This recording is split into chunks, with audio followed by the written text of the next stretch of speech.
Quel que soit votre niveau en Formule 1, il y a des tas de gens qui sont aussi bons que vous et qui n'ont qu'un but dans la vie, c'est de vous détruire. On se bat tous pour un seul prix. Et c'est une lutte sans répit. Il faut avoir la meilleure voiture, le meilleur ingénieur, tout ce qu'il y a de mieux. Si on n'a pas tout, on ne gagne pas.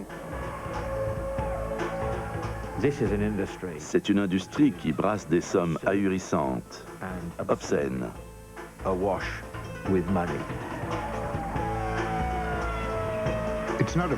Il ne faut pas nécessairement être asocial pour réussir en Formule 1, mais cela vous donne un avantage sur la concurrence.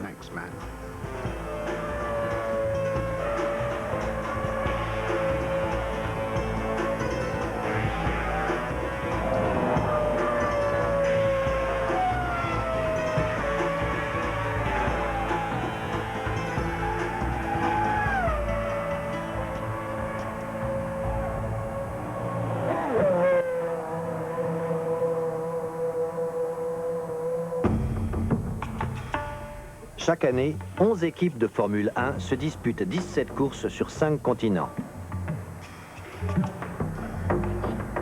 Ce sport dispose d'un budget de 3,5 milliards d'euros par an. La concurrence est féroce. Les meilleurs ingénieurs du monde se battent pour quelques millièmes de seconde. Les voitures de Formule 1 sont conçues et construites selon des technologies de pointe, protégées comme des secrets militaires.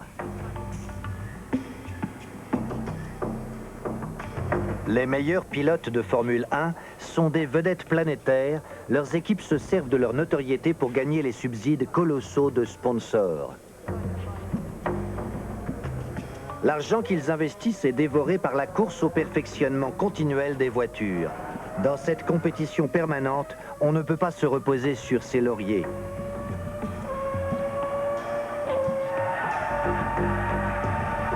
Les écuries britanniques ont dominé la Formule 1 pendant les 30 dernières années. Ferrari est la seule écurie non britannique qui se soit imposée.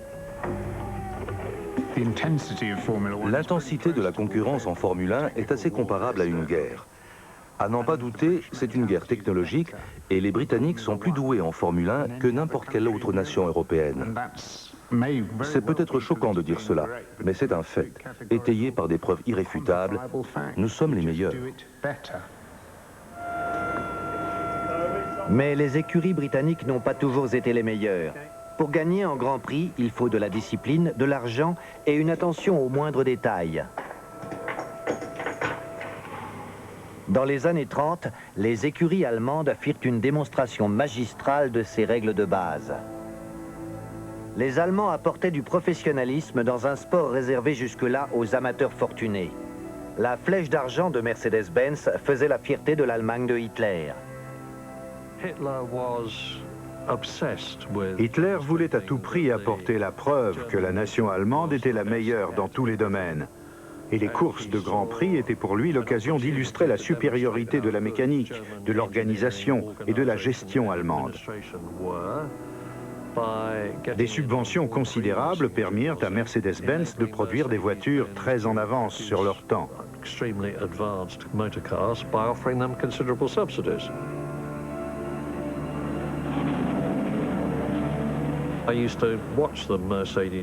Je me souviens des Mercedes-Benz en 1937 et 38. Elles étaient impressionnantes, très bruyantes, très rapides, mais il n'y avait pas vraiment de compétition. Les Mercedes et les Audi finissaient 5 minutes avant tout le monde.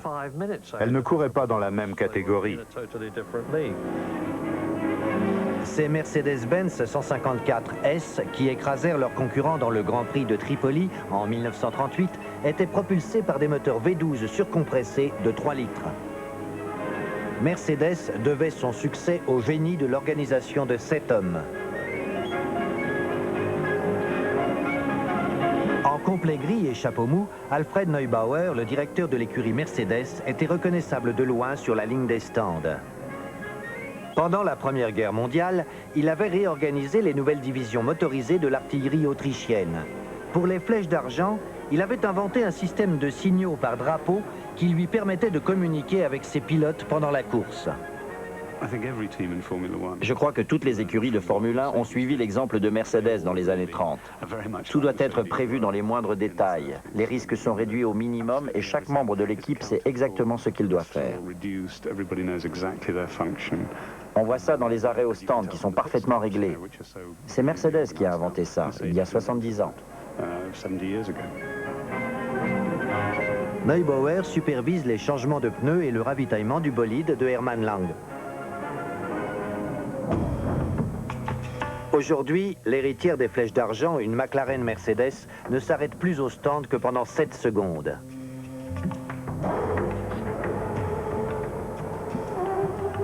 En 1938, c'était beaucoup plus lent, mais avec une avance de 13 minutes sur la première Alfa Romeo, Hermann Lang avait de la marge.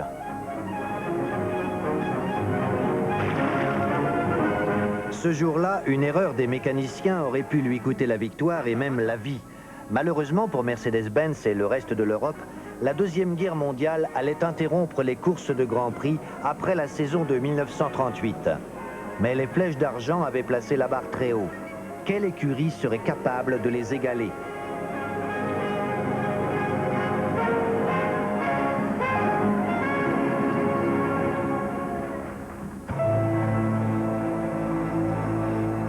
Avant la Deuxième Guerre mondiale, les écuries allemandes avaient dominé les courses de Grand Prix sous la houlette d'Alfred Neubauer.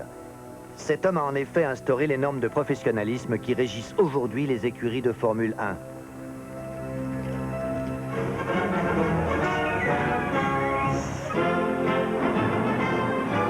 Après la Seconde Guerre mondiale, l'Allemagne est en ruine. L'industrie automobile britannique décide de prendre la position dominante occupée par Mercedes autrefois. The 1.5-litre BRM is not just a new British racing motor, it's the product of the combined effort of more than 160 British manufacturing firms, no expense being spared. The plan is to restore British racing prestige all over the world, and it's hoped that the new BRM will be in action during 1950.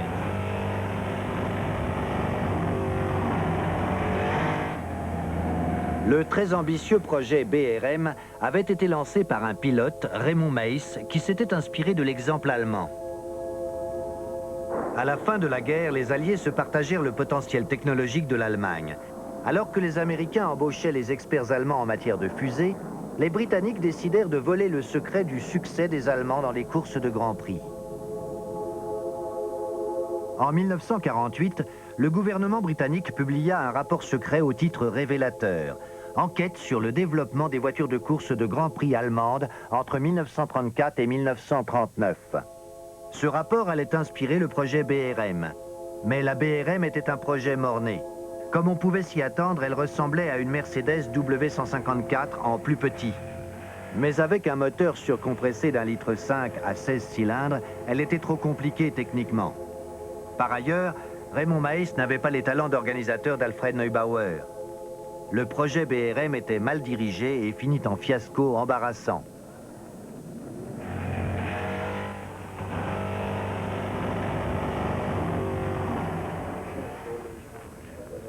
BRM était dirigé par des gens qui ne comprenaient pas que le seul objectif, c'était de gagner des courses. Ils avaient de merveilleuses idées sur le plan technique, mais cette voiture était tellement complexe que malheureusement, elle ne marcha jamais. The drama of the last-minute dash by air of the BRM car to enter for the International Trophy race kept the big crowd at Silverstone in suspense up to the moment of starting. Alas for the hopes of its enthusiasts, the BRM failed to start owing to transmission trouble. 100,000 well-wishers were sadly disappointed.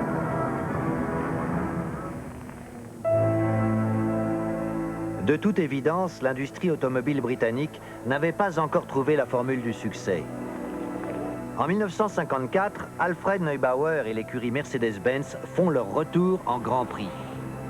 L'écurie des Flèches d'Argent possédait toujours le secret de la réussite. Elle avait un atout qui faisait gravement défaut à l'écurie BRM. Une organisation implacable et rationnelle dans tous les domaines. Le retour de Mercedes-Benz fut un symbole d'espoir pour un nouveau pays, la RFA, l'Allemagne de l'Ouest.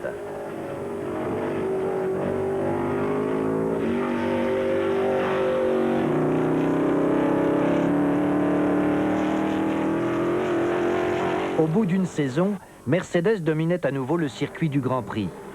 Au Grand Prix d'Angleterre, en 1955, Mercedes-Benz enleva les 4 premières places.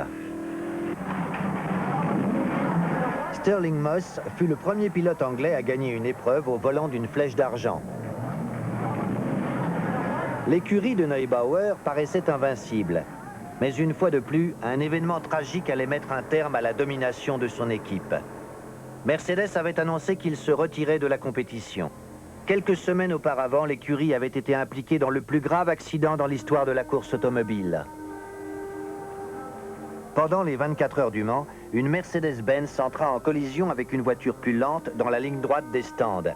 La Mercedes fut projetée dans la foule.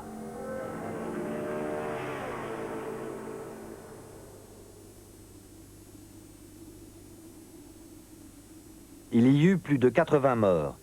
Pendant plus de 30 ans, Mercedes n'allait plus s'aligner en Grand Prix. Avec le départ des Allemands, les Italiens reprirent la position dominante qu'ils avaient occupée avant le retour de Neubauer.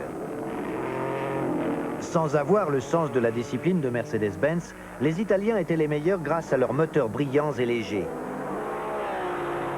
The center of the motor racing industry, manufacture, in the 90s. Dans les années 50, c'est l'Italie qui domine le monde de la course automobile. Il y a Maserati, Ferrari, Alfa Romeo, et l'élément clé de la réussite en course à cette époque, c'est le moteur. C'est le moteur qui était le composant magique d'une voiture de course. The engine was the magic of any racing car. Si quelqu'un avait prédit au début des années 50 que 10 ans plus tard, la Grande-Bretagne deviendrait le centre de l'industrie de la course automobile, on aurait trouvé cela complètement absurde. À cette époque, l'Angleterre était très faible dans ce domaine et c'est l'Italie qui dominait le circuit.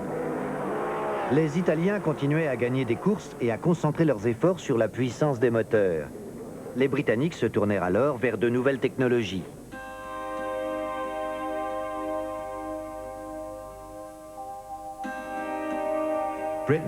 La Grande-Bretagne était une puissance de l'industrie aéronautique. Quand ce secteur important entra en déclin, il libéra un grand nombre d'ingénieurs qui possédaient des compétences inégalées en Europe, comme par exemple des spécialistes de l'aérodynamique. Un certain nombre d'entre eux se dirigèrent vers l'industrie de la course automobile. Ils donnèrent à la Grande-Bretagne un avantage considérable sur l'Italie, qui n'avait pas autant de gens compétents dans le domaine de l'aéronautique. Ce qui comptait à présent, c'était le châssis et l'aérodynamique, et le moteur était devenu secondaire pour un certain temps.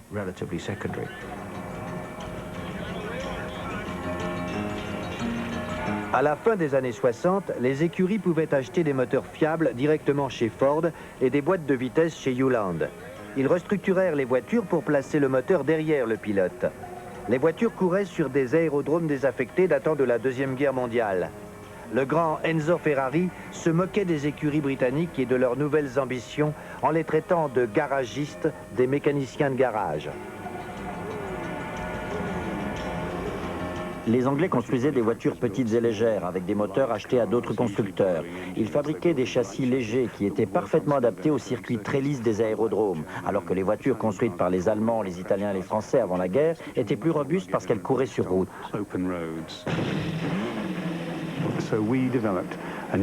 Nous avons donc développé un type de voiture de course parfaitement adapté à l'évolution de la discipline. Et 20 ans après la guerre, la Grande-Bretagne dominait le monde de la Formule 1.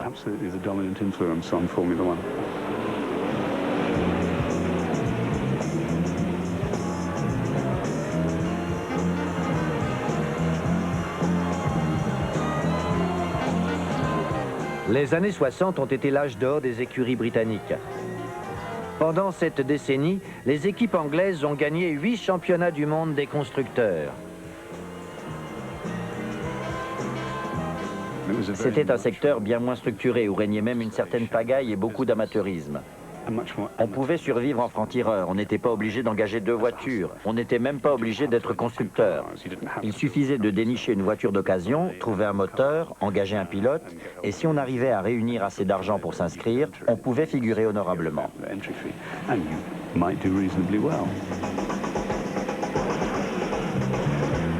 Parmi ces francs-tireurs de la Formule 1, Il y avait un vendeur de voitures d'occasion qui s'appelait Frank Williams. Contrairement à la plupart des jeunes coureurs de Formule 1, Frank Williams n'avait pas de fortune familiale. En 1969, il parvint à réunir assez d'argent pour engager une seule voiture en Formule 1. Quand j'ai connu Frank Williams, il menait ses affaires d'une cabine téléphonique parce qu'il n'avait pas assez d'argent pour avoir sa propre ligne. Il appelait les gens et attendait devant la cabine qu'ils le rappellent. Il sait ce que c'est qu'un sou. Son premier pilote était un ami personnel, Pierce Courage, un ancien élève d'Eton. Courage finit la saison 1969 à la 8e place du championnat des pilotes, ce qui était tout à fait honorable. Mais l'année suivante, au Grand Prix de Hollande, le destin frappa. Courage eut un accident, sa voiture se retourna et il se retrouva piégé dans les flammes. Frank Williams fut bouleversé par la perte de son ami, mais il ne renonça jamais à sa passion. I'm a racer, I've always enjoyed it, it's all I ever really think of. I've been a driver, I've been a mechanic, I'm now an entrant. I just enjoy it so much. It's part of my life, or it is my life, and I never have any difficulty in wanting to keep going, and I can't for the life of me imagine whatever else I would want to do anyway. Il continua à se battre les saisons suivantes, engageant des pilotes de deuxième ordre sur des voitures de troisième zone. Dans les années 70, il a construit une écurie de Formule 1 avec de la ferraille de stand. Il a travaillé dur pour réussir, on ne lui a rien servi sur un plateau. Frank, grâce à son instinct de pilote et à son esprit d'entreprise, a réussi dans ce monde impitoyable. Il a eu des années difficiles, où il vivait au jour le jour. À la fin des années 70, le destin sourit à Frank Williams. Il savait que la famille royale saoudienne était prête à sponsoriser une écurie de Formule 1. Quand il apprit que le deuxième fils du roi Fahd, le prince Mohamed, séjournait à Londres, il fit déposer la voiture de l'écurie devant l'hôtel du prince.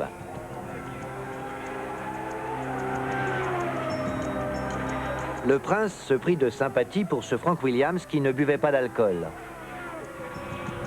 Al Belad, la compagnie de commerce personnel du prince, devint son plus important sponsor. L'autre coup de chance de Frank Williams fut de rencontrer un jeune ingénieur qui s'appelait Patrick Head. Les compétences techniques de Head complétaient admirablement le sens des affaires de Williams. En s'associant, ils formèrent une équipe sans équivalent.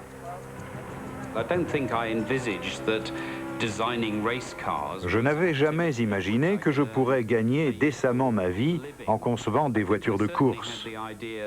J'avais très envie de travailler dans le domaine de la compétition automobile, mais je me disais que je ne gagnerais pas un copec et que tôt ou tard, je devrais trouver un vrai boulot d'ingénieur où je fabriquerais des machines à laver ou quelque chose d'utile pour mes contemporains.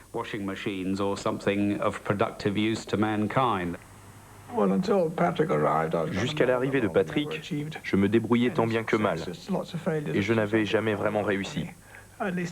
J'allais d'échec en échec, ce qui amusait beaucoup les gens, moi beaucoup moins. Nous nous entendons très bien sur le plan personnel. Nous avons des centres d'intérêt communs, mais par-dessus tout, c'est la passion de la Formule 1 qui nous unit.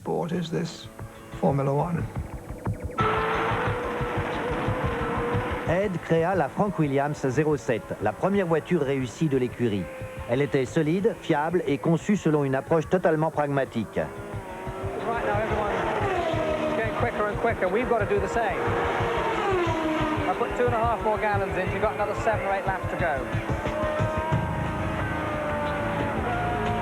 En 1979, après avoir participé à plus d'une centaine de Grands Prix, Frank Williams gagne sa première course.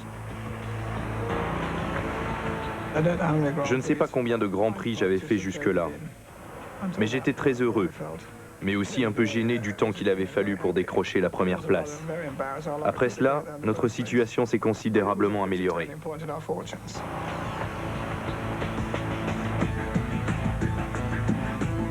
Aujourd'hui, l'écurie n'a plus rien à voir avec la petite entreprise créée par Frank Williams au début des années 60. À l'époque, il vendait des pièces détachées d'occasion pour financer ses ambitions. Aujourd'hui, il vend de l'espace publicitaire. Son équipe n'est pas venue à Silverstone pour courir, même pas pour des essais. Ils sont là pour tourner un spot télé. Compaq, l'un des plus importants sponsors de l'écurie, vient de fusionner avec Hewlett-Packard. C'est encore un secret, mais demain, le monde entier le saura.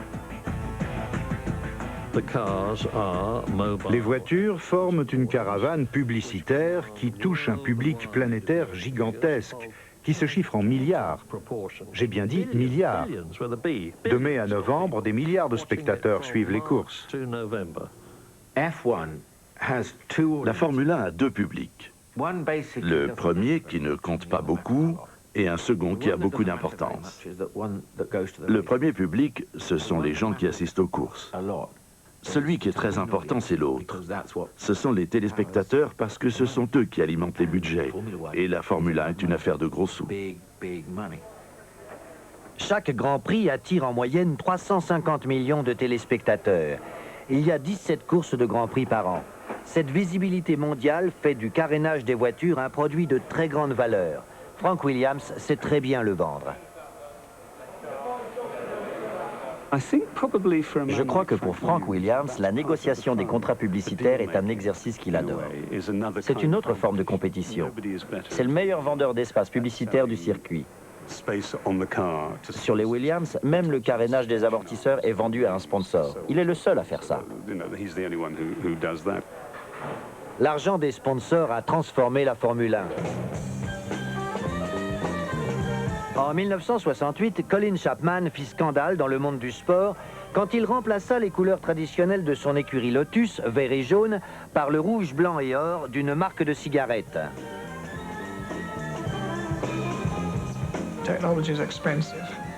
La technologie coûte très cher.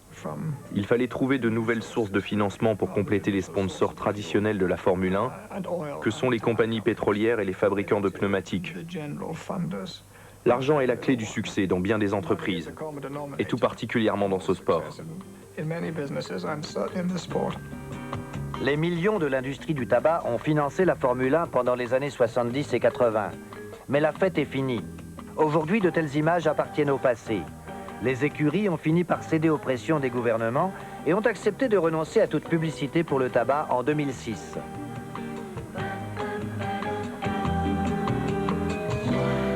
Anticipant les événements comme il sait le faire, Frank Williams a arrêté la cigarette et renoncé à la publicité pour le tabac avant d'y être contraint. Aujourd'hui, il ne traite qu'avec des entreprises qui peuvent l'aider sur le plan technique comme sur le plan financier. Comme pour toutes les écuries de Formule 1, le budget de Williams est entouré de mystères. Mais on estime que l'écurie dispose d'un budget annuel de 230 millions de dollars. La moitié de cette somme vient de BMW. La moitié de la contribution de BMW consiste en 50 moteurs de course neufs et 150 moteurs reconstruits.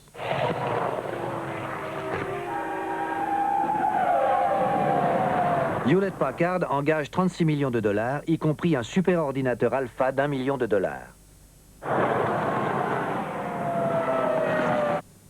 Allianz, la compagnie d'assurance, offre 1 million de dollars de couverture de risque et 18 millions de dollars en liquide, alors que Castrol fournit un demi-million de dollars d'huile et ajoute 8 millions de dollars dans la cagnotte. Michelin livre pour 4 millions de dollars de pneumatiques et Petrobras leur octroie pour 2 millions de dollars de carburant chaque année et 3 millions de dollars en espèces. Boire et conduire, c'est exclu. Le brasseur allemand Veltins ne livre pas son produit. Il se contente de faire un chèque de 6 millions de dollars.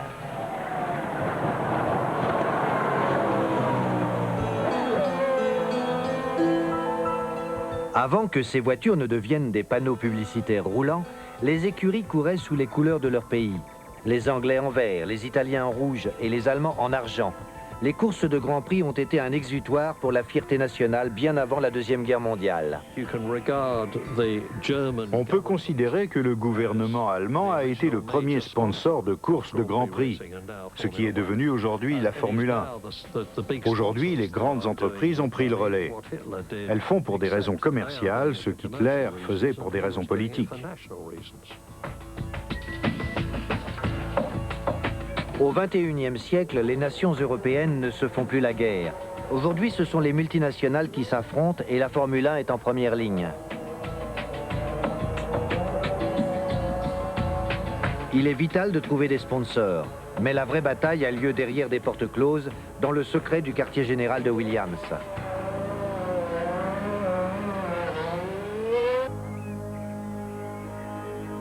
Cette usine secrète est nichée au cœur de la campagne anglaise, dans l'Oxfordshire. Elle emploie 400 personnes.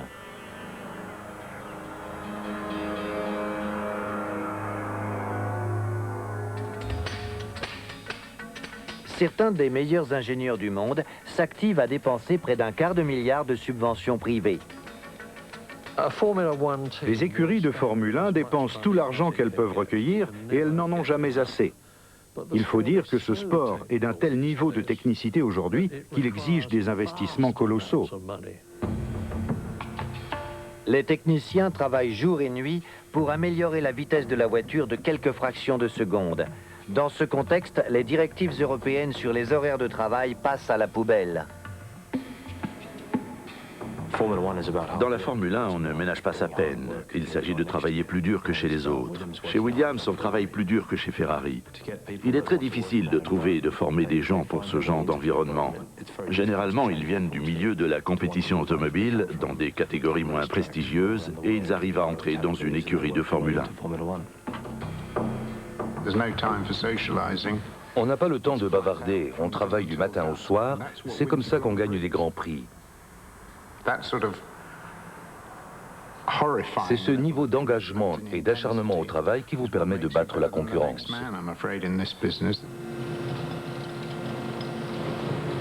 Il n'est que 6h30 du matin, mais cette voiture a déjà fait plusieurs tours sur le circuit de Hockenheim en préparation du Grand Prix d'Allemagne la semaine prochaine. On place la voiture sur un banc d'essai. Le banc restitue les informations enregistrées par une Williams sur les caractéristiques de ce circuit allemand.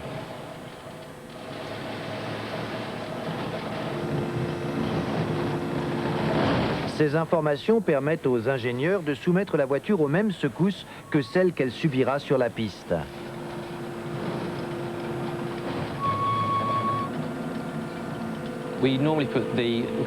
On place la voiture qui va courir sur le banc d'essai, au début de la semaine qui précède la compétition. Nous disposons des informations sur le profil du circuit et nous testons la voiture pendant 2 ou 3 jours. Dans le secret du laboratoire, les ingénieurs peuvent régler les amortisseurs pour affiner la suspension de la voiture. Il est très important d'optimiser la suspension pour minimiser l'usure des pneus, d'optimiser l'aérodynamisme de la voiture pour faire en sorte qu'elle réagisse au mieux. C'est à ce prix que l'on exploite ses qualités aérodynamiques et que le pilote prend confiance dans le comportement de la voiture. Quand on règle bien la voiture en usine, on gagne un temps précieux pour les essais à la veille de la course. Un banc d'essai à 4 vérins coûte près d'1 million de dollars. Aucune écurie de Formule 1 ne peut en faire l'économie. Une écurie qui gagne doit aussi avoir un homme comme Steve Burry. Il fabrique des pots d'échappement. Il ne fait que ça depuis 14 ans. Chaque paire de pots coûte 18 000 dollars. C'est à ce genre de choses que passe l'argent des sponsors et Steve Burry sait pourquoi.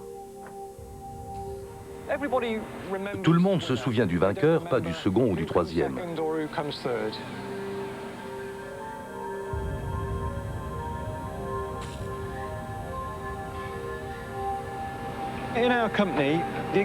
Chez nous, les pots d'échappement sont des pièces de classe A, ce qui signifie qu'une défaillance peut entraîner l'arrêt en course. Alors, on fait de notre mieux pour qu'ils ne cassent pas.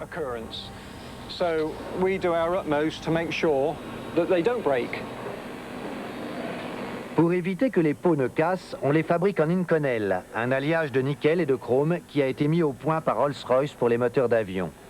Ces pots peuvent résister à des températures de 1000 degrés centigrades. Quand le moteur tourne au ralenti, ils rougeoient. À plein régime, ils deviennent translucides.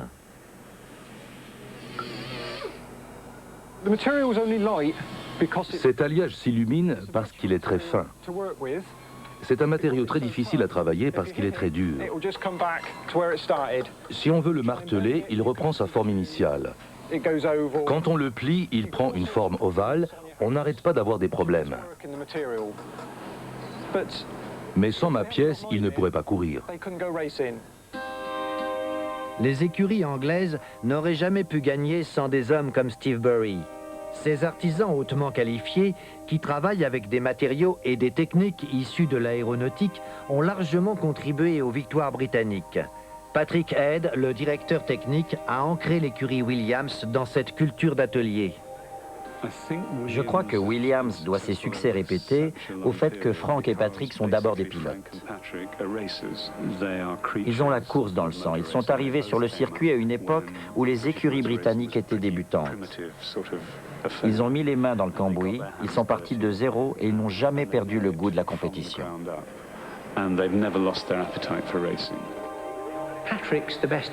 Patrick est sans conteste le meilleur directeur technique de Formule 1 des 20 dernières années.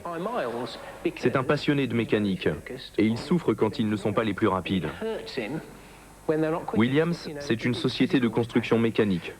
Ce n'est pas par hasard que sa raison sociale, c'est Mécanique Grand Prix Williams. Chez Williams, c'est la mécanique qui compte. Je crois que Williams a toujours eu de l'avance dans le domaine de la mécanique. La qualité de nos voitures est une priorité absolue chez nous. Pour autant, nos ingénieurs n'ont pas la grosse tête. Je trouve ça très bien. La Formule 1 évolue à un rythme effréné. Les ingénieurs de Patrick Head doivent améliorer la voiture tous les jours, sous peine d'être dépassés. La Formule 1 est d'abord une activité de recherche et développement. Notre objectif n'est pas de produire des dizaines ou des centaines de véhicules. Nous fabriquons un prototype et nous essayons de l'améliorer en permanence.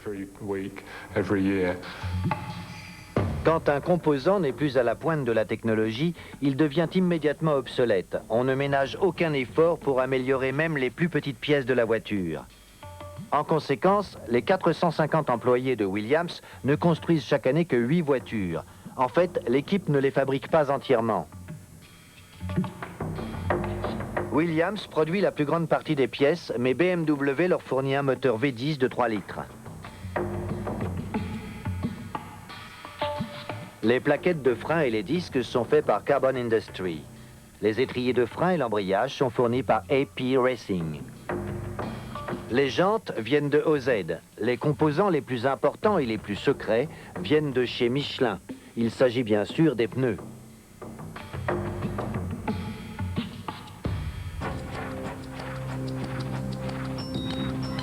Les écuries de Formule 1 font tout leur possible pour fabriquer les voitures les plus compétitives, mais les pièces essentielles, les pneumatiques, échappent à leur contrôle.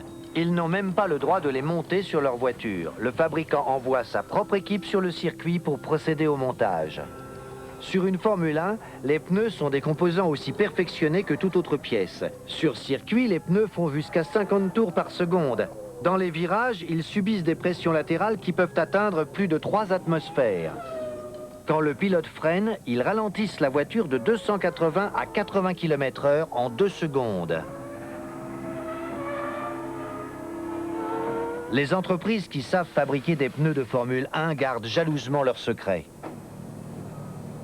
Le pneu est en fait le composant essentiel. Un meilleur jeu de pneus peut vous donner un avantage de 2 secondes, ce qui en Formule 1 est considérable quand on sait que les ingénieurs tentent de gagner 1/10 de seconde en améliorant le moteur ou l'aérodynamique. Les pneumatiques sont essentiels car ils sont en contact avec le sol et transfèrent toute la technologie concentrée dans la voiture, tout ce qui fait la puissance ou les faiblesses d'une Formule 1.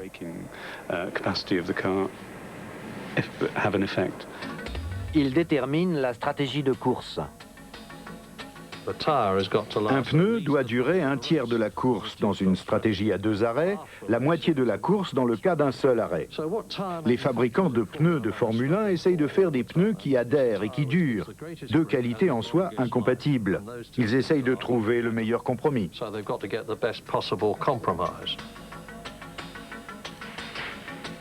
Les pneus qui offrent le plus d'adhérence sont entièrement lisses. On les appelle les pneus slick.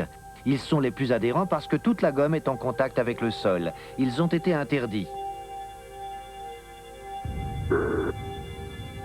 Les rainures des pneus pluie évacuent l'eau mais n'ont aucune fonction par temps sec. Aujourd'hui, les pneus slick sont interdits. Les pneumatiques doivent avoir 4 rainures, ce qui réduit le contact avec le sol. La température optimale d'adhérence est de 100 degrés Celsius, c'est-à-dire celle d'une pizza qui sort du four. Les chauffe-pneus, que l'on enlève au dernier moment, préservent la chaleur et la viscosité de la gomme.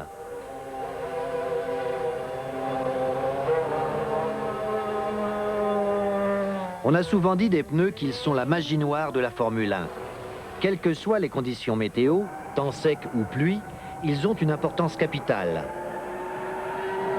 Pour Frank Williams, obtenir les bons pneus est aussi important que d'engager un grand pilote.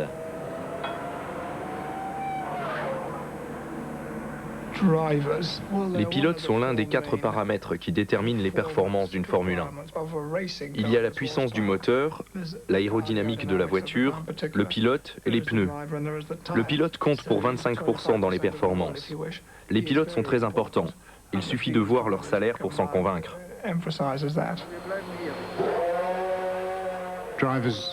Pour Williams, les pilotes sont des employés. Des employés pleins de talent et fort bien payés, mais des employés quand même. Ils doivent faire leur boulot et s'ils n'obtiennent pas de résultats, ils leur mènent la vie dure. Les pilotes sont des grands garçons. Ils savent que s'ils viennent chez Williams, ils ne doivent pas s'attendre à trouver des procédures de soutien psychologique parce qu'elles n'existent pas. Les pilotes n'apprécient pas toujours cette attitude. Plus d'une fois, Williams s'est séparé d'un pilote parce qu'il considérait que ses prétentions salariales étaient trop élevées. Dans un sport où les salaires et les égos sont surdimensionnés, rien ne vaut un passage chez Williams pour ramener les pilotes au sens des réalités. Chez Williams, il y a Patrick Head et Frank Williams. S'ils engageaient Michael Schumacher, ce serait en tant que pilote. Ils n'apprécieraient pas qu'ils viennent leur dire « il nous faudrait tel ingénieur, tel mécanicien et je ne veux pas travailler avec ce type ». Ils lui diraient « va faire un tour, Michael, laisse-nous travailler et reviens pour les essais ». C'est une relation difficile. Ce sont des champions de talent très bien payés et on attend d'eux un travail parfait. On ne leur pardonne rien. C'est peut-être une erreur ou une qualité, je ne sais pas. Frank Williams aurait aimé être pilote de course, il l'aurait reconnu il y a 20 ans. C'est ce goût de la compétition qui le motive, aujourd'hui encore. C'est un pilote de course dans l'âme. Les ambitions contrariées de Frank comme pilote ont failli lui coûter la vie. En mars 1986, il avait assisté à des essais sur le circuit Paul Ricard dans le sud de la France. Il s'est ensuite rendu à l'aéroport de Nice en voiture.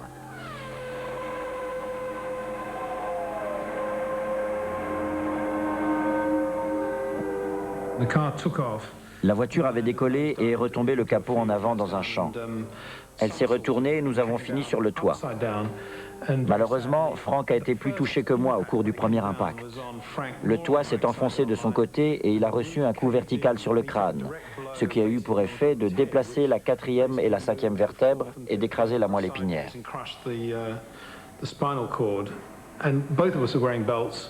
Nous avions tous les deux nos ceintures et nous n'avions pas de blessures. Moi, je n'avais que quelques contusions, nous n'avions pas de fractures.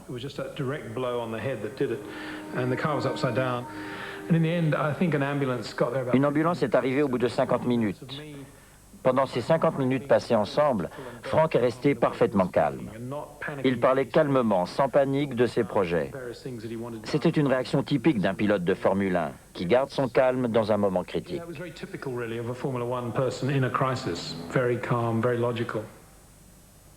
Frank Williams s'est passé très près de la mort, pas dans une voiture de course, mais dans un véhicule de location. On lui a donné l'extrême onction au bord de la route. Il a survécu, mais est resté paralysé.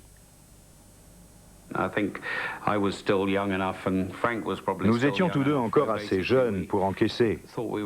Nous avions le sentiment d'être indestructibles, comme tous les jeunes. L'idée que Frank ne puisse plus courir en short et continuer à avoir cette présence physique imposante ne m'avait jamais effleuré. Nous nous sommes dit qu'il était très important de montrer que Williams continuait.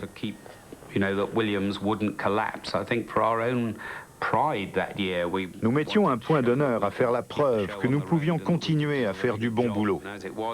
Cette année-là, nous avons gagné 9 courses. Nous avons même gagné le championnat des constructeurs. Nous voulions absolument démontrer que l'existence de Williams ne dépendait pas d'un seul homme, même si cet homme incarnait la personnalité et le style de l'écurie. Un an après s'être brisé la colonne vertébrale, Frank était de retour à son poste. En 1987, l'année de son retour en course, son écurie gagnait le championnat des pilotes et le championnat des constructeurs. Frank Williams incarne admirablement l'esprit de la Formule 1. Il ne se lamente pas sur le passé, il est tourné vers l'avenir, vers la prochaine course. Il s'engage à fond.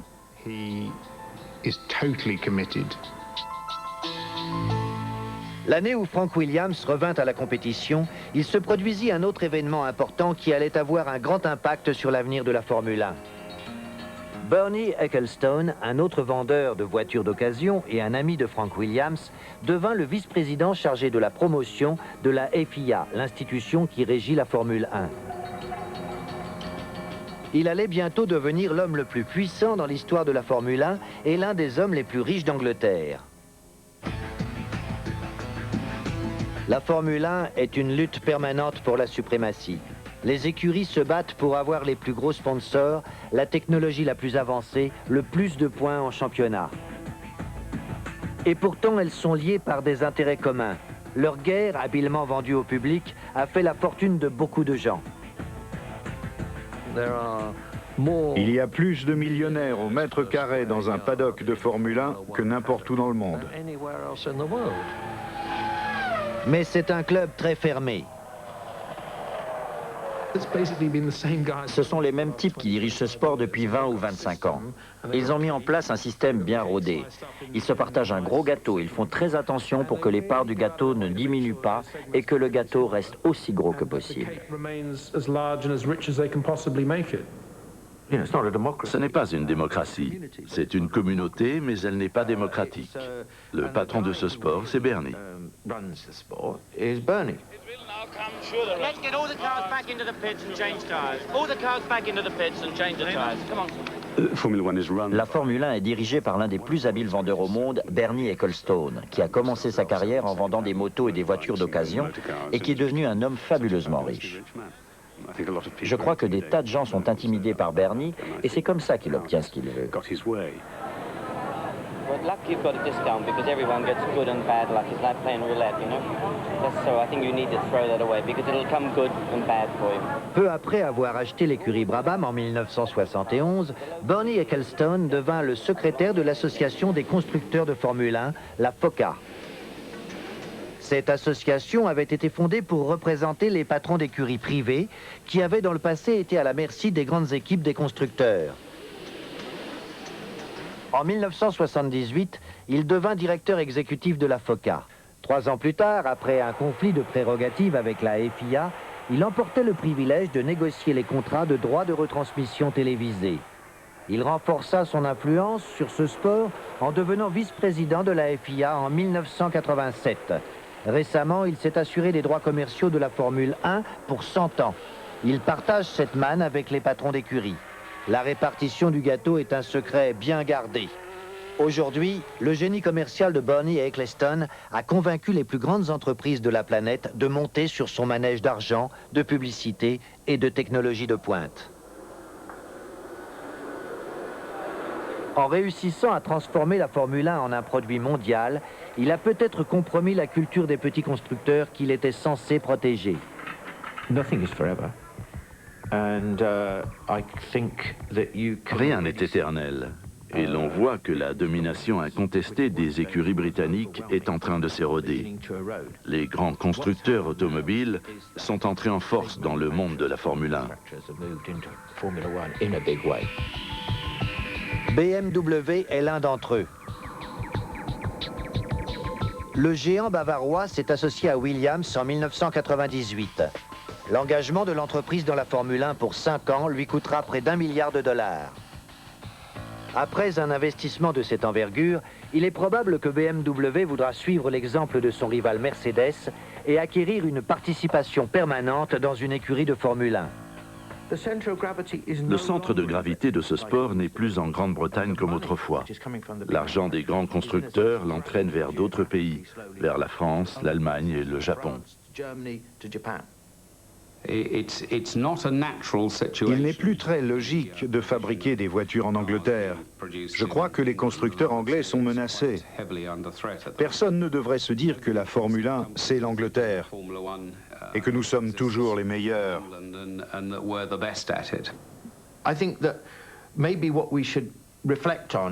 Je crois qu'il faut se dire que l'époque qui va de 1960 à l'an 2000 a été une période exceptionnelle où la Grande-Bretagne construisait 90% des voitures de course.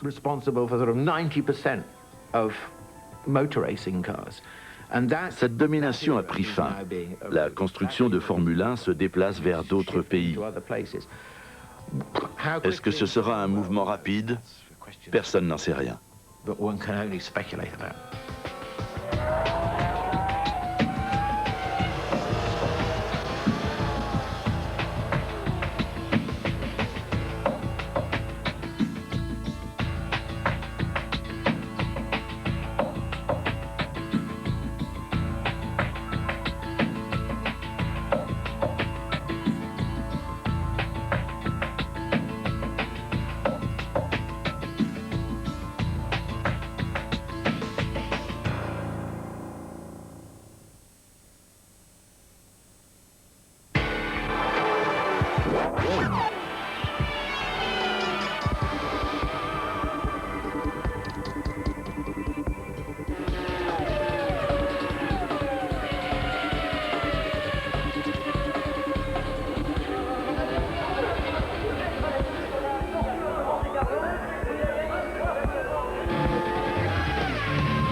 Retrouvez toutes les passions du cinéma sur Arte avec IBM.